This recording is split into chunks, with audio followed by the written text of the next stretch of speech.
অসুস্থতা নিয়ে জল্পনা, সভাপতি বদলের দাবি দলের একাংশে। তার মধ্যেই বাড়িতে গুরুত্বপূর্ণ বৈঠকে শ্রমিক ভট্টাচার্য, সঙ্গে বিজেপির শীর্ষ নেতৃত্ব। কোনো কোনো মহলের মতে অসুস্থতা সত্ত্বেও সংগঠনই যে তাঁর অগ্রাধিকার, সেটাই বুঝিয়ে দিতে চাইলেন রাজ্য বিজেপি সভাপতি।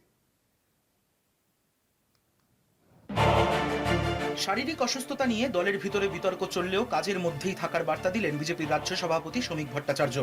রাজনৈতিক মহলের মতে অসুস্থ শরীর নিয়েও সাংগঠনিক কাজ চালিয়ে যাওয়ার মাধ্যমে তিনি স্পষ্ট বার্তা দিতে চেয়েছেন যে সংগঠনই তার কাছে সবচেয়ে গুরুত্বপূর্ণ। বৃহস্পতিবার নিজের বাড়িতেই গুরুত্বপূর্ণ বৈঠক করেন শ্রমিক ভট্টাচার্য।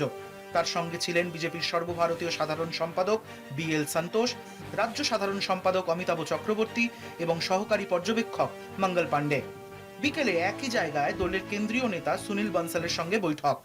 শ্রমিক ভট্টাচার্যের বক্তব্য, সংগঠনই সব, ঐক্যবদ্ধ প্রচেষ্টা এবং সঠিক দিক নির্দেশনার মাধ্যমেই সংগঠনের লক্ষ্য পূরণ করা সম্ভব।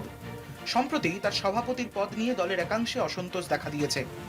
তার শারীরিক অবস্থার কারণে জেলায় জেলায় নিয়মিত সফর ব্যাহত হচ্ছে বলে অভিযোগ তুলেছিল দলের একাংশ। কেউ কেউ সভাপতি পরিবর্তনের দাবিও তুলেছেন। তবে দলীয় সূত্রে খবর, এখনই নেতৃত্ব বদলের পথে হাঁটতে নারাজ কেন্দ্রীয় নেতৃত্ব।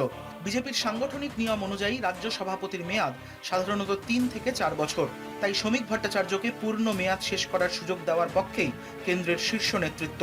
দলীয় সূত্রের মতে পশ্চিমবঙ্গে বিজেপি সরকার গঠনের সময় শ্রমিকই রাজ্য সভাপতি ছিলেন। তাই সরকার গঠনের কিছুদিনের মধ্যেই তাকে সরালে ভুল বার্তা যেতে পারে বলে মনে করছে কেন্দ্র।